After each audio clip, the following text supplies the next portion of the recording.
Nature trail રનના આયોજન કરવામાં આવ્યું છે અને આ રનથી અમે લોકો પ્રયાસ કરી રહ્યા છીએ એન્વાયરમેન્ટ તરફ બધાની જાગૃતતા વધી જાય.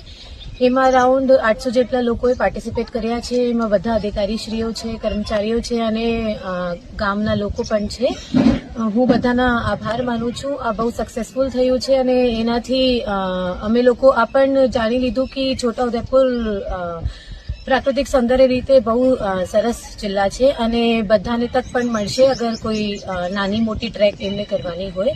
એના સાથે જ હું બધાને વિનંતી કરું છું કે 8મી ફરવરીના રોજે બોડેલી ખાતે જે દોડ આયોજન કરવામાં આવી રહી છે એમાં રજીસ્ટર કરીને તમે પાર્ટિસિપેટ કરો અને એને સક્સેસફુલ